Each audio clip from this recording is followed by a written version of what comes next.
Hello everyone, this is political science net achievers YouTube channel. आज के इस video में आप लोगों का स्वागत करते हैं।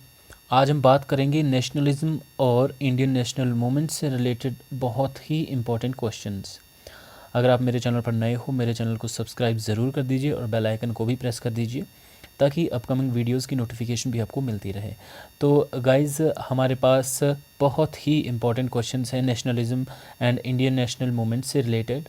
लगभग 200 से 215 क्वेश्चन हमारे पास हैं और इसको हम अलग अलग वीडियोस में आपके सामने डिस्कस करेंगे। तो सबसे पहला जो क्वेश्चन है that is about nationalism. Nationalism होता क्या है? देखिए, नेशनलिज्म नेशनल स्पिरिट और डिज़ायर फॉर नेशनल एडवांसमेंट और इंडिपेंडेंस, राइट। आप चाहते हो कि आपके देश का विकास हो, ठीक है, आपका देश एडवांस हो, आपके देश में इंडिपेंडेंस हो, स्वतंत्रता हो, आज़ादी हो, ठीक है। इस तरह का की भावना जब आपके मन में है, आपके दिल में है अपने नेशन के प्रति, अपने देश के प्रति, ठीक है, that is one kind of nationalism, राष्ट्रवाद, ठीक है।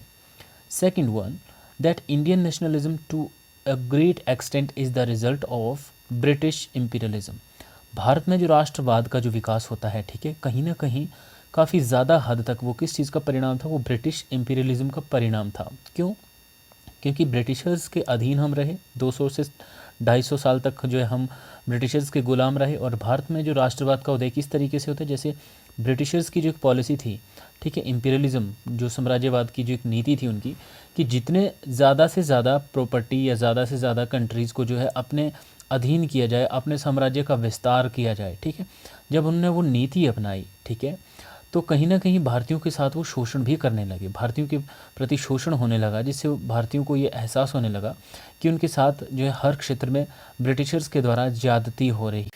और कहीं ना कहीं जो इंडियंस जो थिंकर्स हैं, या इंडिया में जो एजुकेशन सिस्टम आया, या जो यूरोपियन हिस्ट्री, इन सब चीज़ों को पढ़ने के बाद कहीं ना कहीं भारतीयों में जो है क्या हुआ, कहीं ना कहीं जो नेशन के प्रति, अपने नेशन के प्रति जो है राष्ट्रवाद की भावना उत्पन्न होती है, ठीक है, ताकि अपने देश को आज़ाद करवाया जाए, अपने नेशन को इंडिपेंडेंट करवाया जाए ब्रिटिश रूल से, ठीक है। तो कहीं ना कहीं ब्रिटिश की जो इम्पीरियलिज्म की policy, that is a major and great result for the rise of nationalism in India, ठीक है। नेक्स्ट इंपॉर्टेंट क्वेश्चन देखते हैं। नेक्स्ट वन, एक कोटेशन है that the British imperialism in India gave her a political unity under a third party in spite of many discontent element of Indian society। Professor moon की ये important quotation है। हालांकि quotation से बहुत कम question पूछे जाते हैं, लेकिन देखिए यूपीएससी से लेकर आपके हर तरीके के एग्ज़ाम के लिए, जिसमें आप कॉलेज कैडर का एग्ज़ाम दे रहे हो, चाहे आप पीजीटी का एग्ज़ाम दे रहे हो, ठीक है, चाहे आप नेट का पेपर दे रहे हो, जेआरएफ का पेपर दे रहे हो, ठीक है, उन सभी में जो पॉलिटिकल से साइंस से रिलेटेड ये सारे क्वेश्चन बहुत ही इंपॉर्टेंट और बहुत ही फ़ायदेमंद आपके लिए होने वाले हैं। नेक्स्ट क्वेश्चन है, हु सेड, किसने कहा, that Indian nationalism in truth was the child of British Raj. ठीक है, भारत का जो राष्ट्रवाद है वो कहीं ना कहीं ब्रिटिश राज का की संतान है। मतलब ब्रिटिश राज की वजह से कहीं ना कहीं हमारे देश में नेशनलिज्म की भावना आई है। And the British authorities blessed it cradle. Cradle क्या होता है? क्रेडल जैसे पालना होता है ना, पालना जिसमें बच्चे को झुलाते हैं, ठीक है, दैट काइंड ऑफ थिंग। तो इसमें ये जो है कोपलैंड ने ये कहीं ना कहीं कोटेशन दी, जिसमें वो ये कहना चाह रहे हैं कि भारत में जो राष्ट्रवाद है, ठीक है, सच तो ये है, सच्चाई तो ये है कि भारत का राष्ट्रवाद जो है क्या है, वो ब्रिटिश राज का चाइल्ड है या ब्रिटिश राज की देन है। इंडियन नेशनल मूवमेंट से आप क्या समझते हैं? देखिए, भारत के राष्ट्रीय आंदोलन का मतलब क्या है? दैट द मूवमेंट, एक ऐसा आंदोलन बाय द इंडियंस, ठीक है, भारतीयों के द्वारा एक ऐसा आंदोलन to gain freedom from British colonial rule in India. ठीक है, राष्ट्रीय आंदोलन हमारे देश में क्यों चलाए गए? ताकि ब्रिटिश कॉलोनियल रूल से जो है कहीं ना कहीं अपने देश को आज़ाद करवाया जाए, फ्री करवाया जाए। नेक्स्ट इंपॉर्टेंट क्वेश्चन है, कुछ करेक्ट स्टेटमेंट्स के बारे में यहाँ पे बात की गई है। ठीक है, देखिए पहली बात क्या है कि intimate contact with the European countries in the 19th century contributed toward the growth of Indian nationalism। बिल्कुल जाहिर सी बात है, 19th सेंचुरी में क्या हुआ, कहीं ना कहीं यूरोपियन कंट्रीज़ के साथ जो है भारत के लिंक होने लगे, भारत के की जो इंटरेक्शन होने लगी। यहाँ से कुछ बहुत सारे लोग जो, जैसे महात्मा गांधी हो गए, बी आर अम्बेडकर हो गए, पंडित जवाहरलाल नेहरू हो गए, चाहे आपके सुभाष चंद्र बोस है, ठीक है, इन लोगों ने कहीं ना कहीं यूरोपियन देशों का जो है इतिहास पढ़ा, हिस्ट्री पढ़ी, या यूरोपियन कंट्रीज़ के जो हालात देखे, उसके बाद कहीं ना कहीं ये विचार आया कि हमारे देश में भी कहीं ना कहीं एक मूवमेंट चलाया जाना चाहिए, जिस तरह से यूरोप में जो है एक रेवोल्यूशंस के ज़रिए जो कहीं ना कहीं सिस्टम से सिस्टम से सवाल किए जा रहे थे या सिस्टम को चेंज करने की बात की जा रही थी, इंडिपेंडेंस की बात की जा रही थी, ठीक है। तो ये बात भी ठीक है। Second one, the rapid means of communication by the Britishers contributed toward the growth of national consciousness in India, ठीक है। कहीं ना कहीं जो मीन्स ऑफ कम्युनिकेशन जो ब्रिटिशर्स ने जो इंडिया में डेवलप किया, उसके द्वारा भी कहीं ना कहीं भारत में जो नेशनल कॉन्शियसनेस या राष्ट्रीय चेतना का विकास हुआ, ठीक है। लोगों में राष्ट्र के प्रति चेतना विकसित हुई या एक दूसरे के प्रति उनको राष्ट्रवाद की भावना विकसित हुई, जिसकी वजह से क्या हुआ यहाँ पे राष्ट्रीय आंदोलन होना शुरू हो गए थे। Next one, the learning of ancient culture of India by famous scholar also contributed to the growth of a national consciousness India. तो एंशंट कल्चर, ठीक है, अपना जो प्राचीन संस्कृति है उसकी जो कहीं ना कहीं उसको लर्न किया गया फेमस स्कॉलर्स के द्वारा, उसने भी कहीं ना कहीं हमारे देश की जो राष्ट्रीय चेतना में जो है उसको विकास होने में, उसकी ग्रोथ में जो काफ़ी इंपॉर्टेंट रोल प्ले किया है, ठीक है। और जो रॉन्ग स्टेटमेंट थी उसको भी पढ़ ही लेते, क्या बोल रहे हैं। The spread of western education and culture in India not contribute to the growth of nationalism, बिल्कुल गलत है। देखिए, जब वेस्टर्न एजुकेशन यहाँ पे स्टार्ट हुई, ठीक है, तो कहीं ना कहीं एजुकेशन के माध्यम से ही हमें पता चला कि यूरोप में या और अन्य कंट्रीज़ में किस तरह से नेशनल मूवमेंट्स चलाए जा रहे हैं, ठीक है। तो बहुत सारी चीज़ें हैं, ठीक है। नेक्स्ट हम देखते हैं। नेक्स्ट क्वेश्चन है, the most important result of Indian mutiny of 1857 for the cause of nationalism was, ठीक है। जो इंडियन म्यूटिनी हुई थी, ठीक है, कहीं ना कहीं जो सैनिक विद्रोह था 1857 में, ठीक है, उसका इंपॉर्टेंट रिजल्ट क्या देखने को मिला नेशनलिज्म के अंतर्गत, that it served as a permanent source of inspiration to the people for the struggle for freedom of India. कहीं ना कहीं भारत के जो लोग थे, ठीक है, उनके अंदर कहीं ना कहीं एक परमानेंट सोर्स का रोल प्ले करता है 1857 की रिवोल्ट। किस बात के लिए, ठीक है, एक इंस्पिरेशन के तौर पर इसने काम किया। वो इंस्पिरेशन किस लिए मिली भारतीयों को, struggle for freedom of India, ठीक है, इंडिया की कहीं ना कहीं फ्रीडम के लिए जो है स्ट्रगल करने के लिए भारतीयों को जो है इंस्पिरेशन मिली, कहाँ से, 1857 के विद्रोह से, ठीक है। नेक्स्ट वन देखते हैं। Many causes are attributed to the rise of nationalist movement in India, ठीक है, बहुत सारे ऐसे कारण रहे जिन्होंने कहीं ना कहीं भारत में राष्ट्रीय आंदोलन को राइज करने में, राष्ट्रीय आंदोलन के विकास में इंपॉर्टेंट रोल प्ले किया, ठीक है। Which of the following was a major factor to help the rise of nationalism. अब गिवन में से कौन सा ऐसा मेजर जो फैक्टर है जिसने जो है भारत में राष्ट्रवाद के उदय में बहुत इंपॉर्टेंट या मेजर रोल जो है प्ले किया, ठीक है। तो that was introduction of English system of education in the country. अगर ब्रिटिशर्स के द्वारा एजुकेशन को यहाँ पे स्टार्ट नहीं किया जाता तो कहीं ना कहीं लोगों के अंदर ये कॉन्शियसनेस नहीं आती, ना वो यूरोपियन हिस्ट्री पढ़ पाते, ठीक है। तो कहीं ना कहीं हम क्या देखते हैं कि जो ये एक बहुत बड़ा स्टेप था, ठीक है, बहुत मेजर रोल प्ले किया है ब्रिटिश एजुकेशन सिस्टम ने इंडिया में नेशनलिज्म को ग्रो करने में, ठीक है। नेक्स्ट इंपॉर्टेंट क्वेश्चन हम देखते हैं।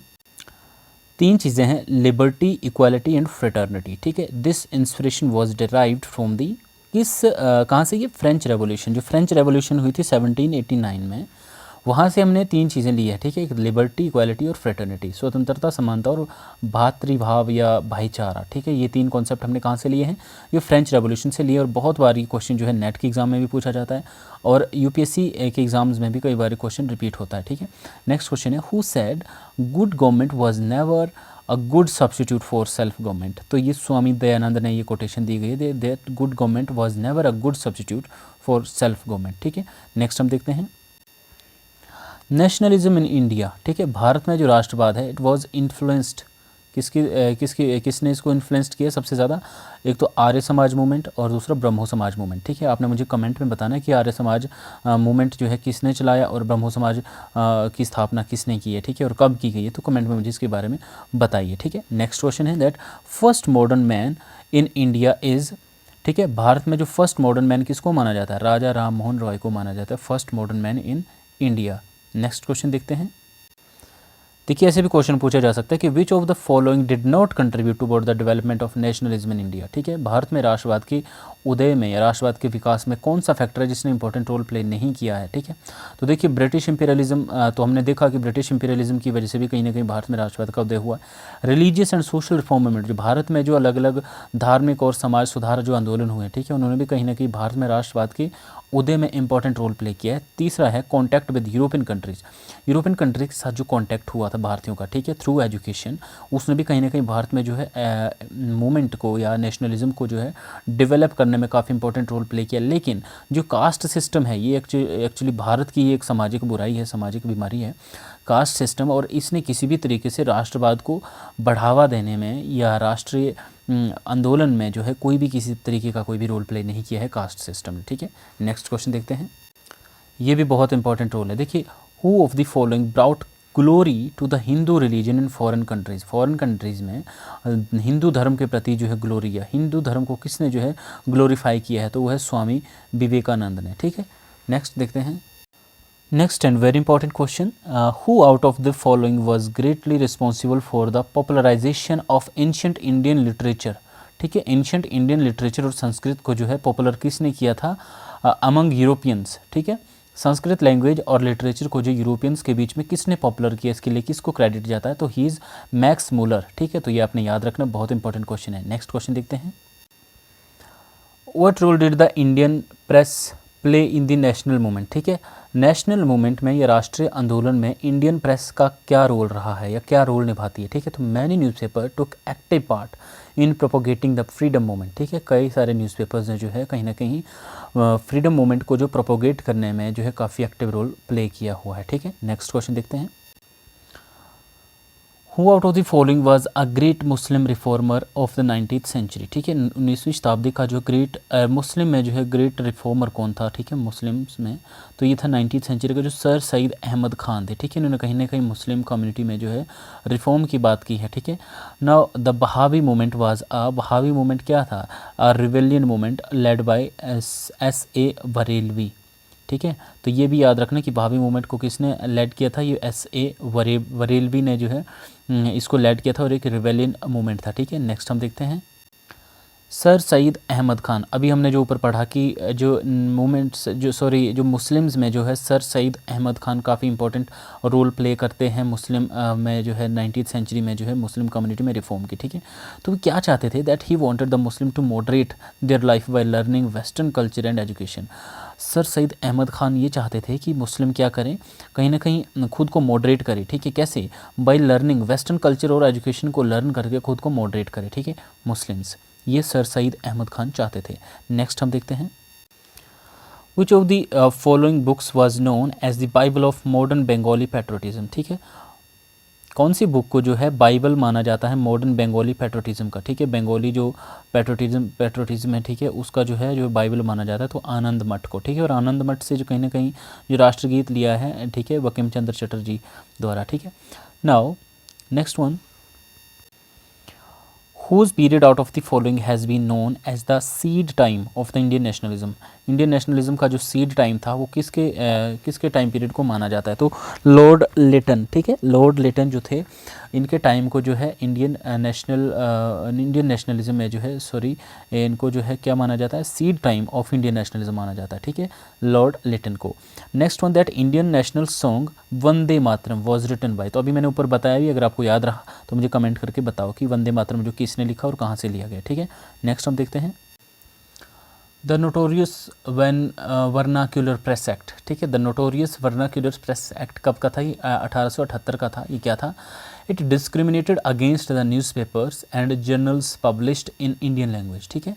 Discriminated against the newspaper and journal published in Indian language, ठीक है। इसके बारे में था ये the notorious vernacular press act of the Trinity of Indian nationalism वास। ट्रिनिटी ऑफ इंडियन नेशनलिज्म वास कौन थे, ये थे लाल बाल पाल। आपने जो उग्रवादी लीडर्स के बारे में आपने सुना होगा, जैसे लाला लाजपत राय, बाल गंगाधर तिलक एंड बिपिन चंद्र पॉल, ठीक है। Next one, who was the founder of Anglo Muslim school at Aligarh which leader on become Aligarh Muslim university, ठीक है। तो देखिए सर सईद अहमद खान, इनके बारे में अभी आपने देखा कि मुस्लिम्स में कहीं ना कहीं मॉडर्निटी की बात करते हैं, ठीक है। कहीं ना कहीं मुस्लिम कम्युनिटी में रिफॉर्म की इन्होंने बात की है सर सईद अहमद खान ने, और ये फाउंडर थे किसके, अलीगढ़, ये थे Anglo Muslim school at Aligarh, ठीक है। Which later on become the Aligarh Muslim university, जो बाद में जो अलीगढ़ मुस्लिम यूनिवर्सिटी के नाम से जानी गई एंग्लो मुस्लिम स्कूल, ठीक है। इसके फाउंडर कौन है? सर सईद अहमद ख़ान। तो अगर ये पूछा जाए कि अलीगढ़ मुस्लिम यूनिवर्सिटी के फाउंडर कौन है तो भी यही आएंगे, और एंग्लो मुस्लिम स्कूल के तो भी सर सईद अहमद ख़ान आएंगे। नेक्स्ट क्वेश्चन हम देखते हैं that the loyal Mohammedans of India was a journal began by Syed Ahmed Khan, ठीक है। ये जर्नल था, किसने स्टार्ट किया था? ये लॉयल मोहम्मदन्स, ये सईद अहमद ख़ान ने स्टार्ट किया था। और ये क्वेश्चन भी बहुत इंपॉर्टेंट है, बहुत बार ऐसे क्वेश्चन पूछे जाते हैं जिसमें जर्नल्स, न्यूज़पेपर किसने कब स्टार्ट किया, ठीक है, ऐसे क्वेश्चन पूछे जाते हैं। Next one question was that the Indian national Congress was born on, कब नेशनल कांग्रेस जो भारतीय राष्ट्रीय कांग्रेस की स्थापना कब हुई थी? ये दिसंबर 28 1985 को हुई थी, ठीक है। ये एक्चुअली गलत दिया इन्होंने, 1985 नहीं, ये है 1885, ठीक है। तो इसको आप करेक्ट कर लीजिएगा, ठीक है। नेक्स्ट क्वेश्चन देखते हैं। Next, the founder of the Indian national Congress, ठीक है। इंडियन नेशनल कांग्रेस की स्थापना कब हुई थी? 28 दिसंबर 1885 में। और इसके फाउंडर कौन थे? एओ ह्यूम करके पढ़ते हैं उनको, ठीक है। अलान ऑक्टेवियन ह्यूम, ठीक है, ये एक ब्रिटिश अधिकारी थी, इन्होंने जो नेशनल कांग्रेस की स्थापना की थी, ठीक है।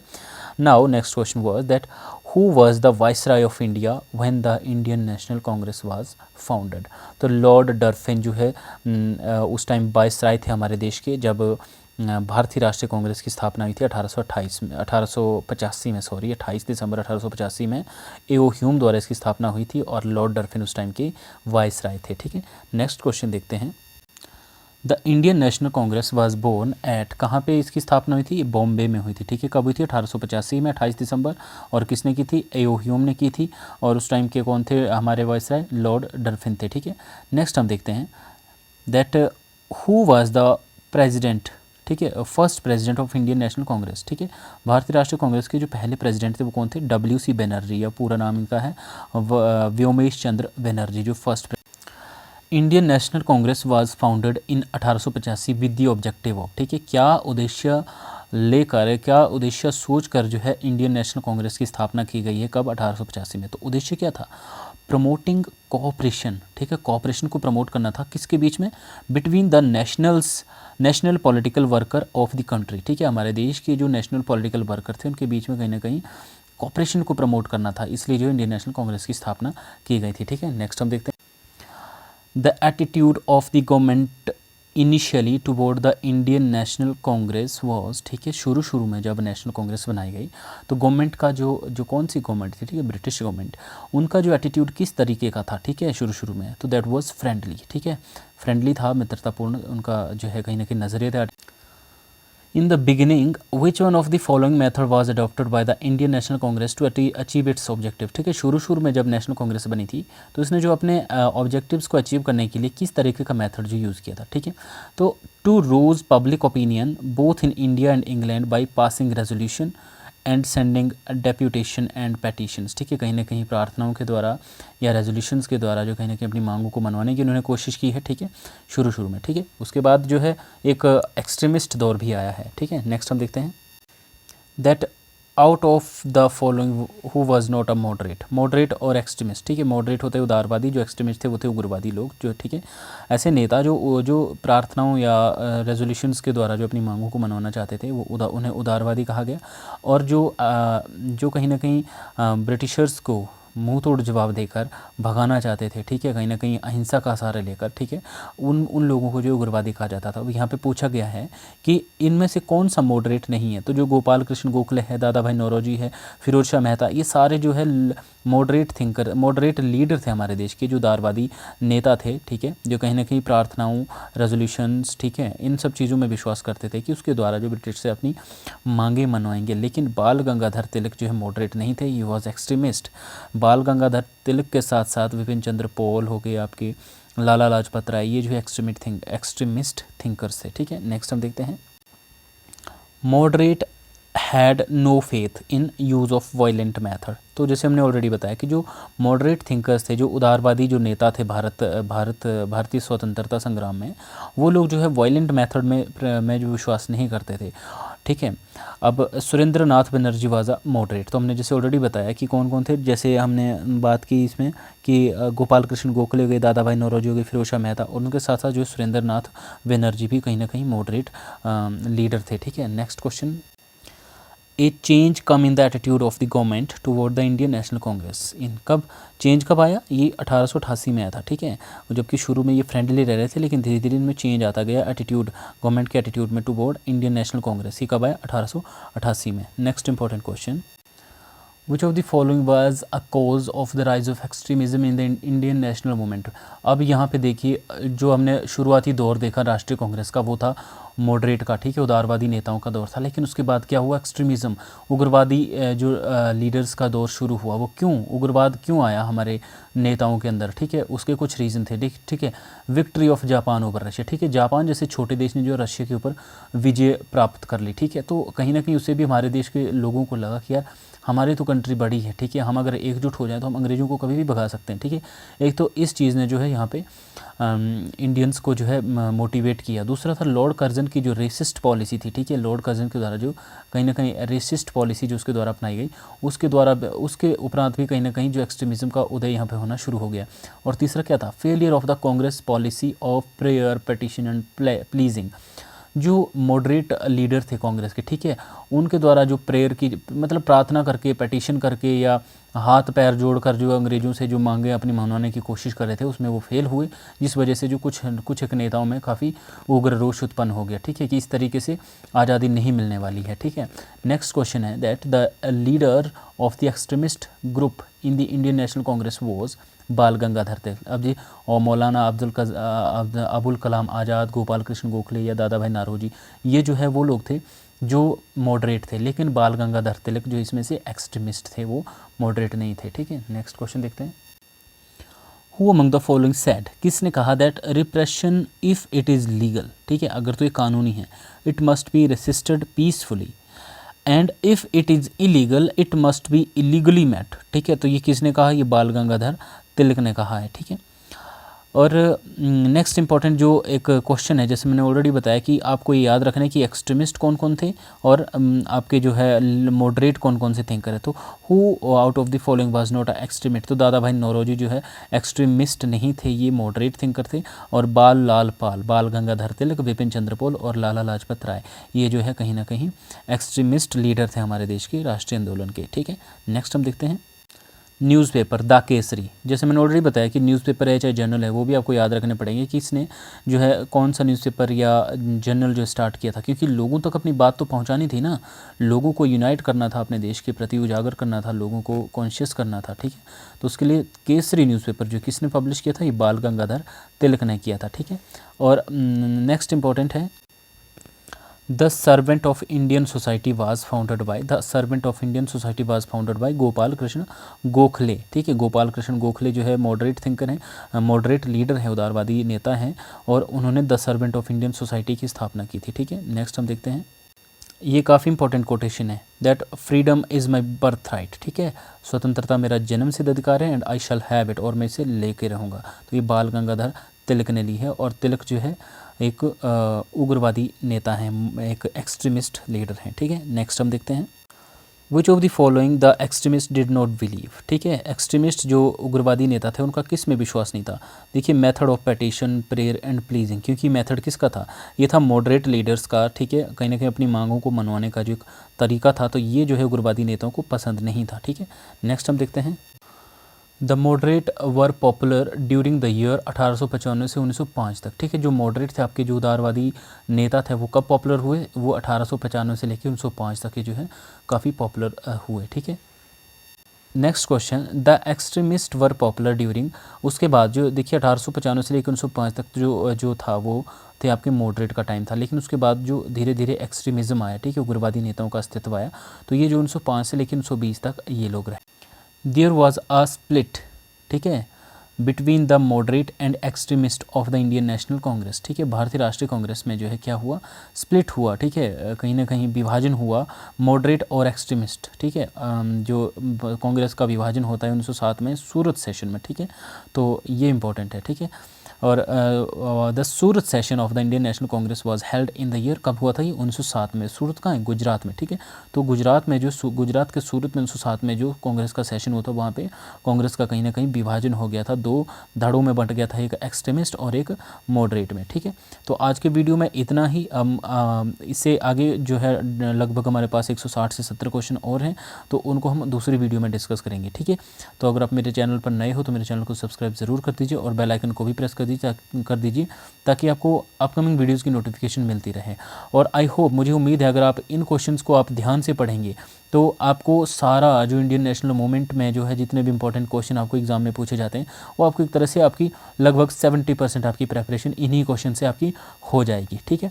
तो उम्मीद करते हैं वीडियो आपको पसंद आया होगा, और वीडियो अच्छा लगा तो वीडियो को लाइक कीजिए, कमेंट और शेयर ज़रूर कीजिए और चैनल को सब्सक्राइब ज़रूर कीजिए। तो नमस्कार।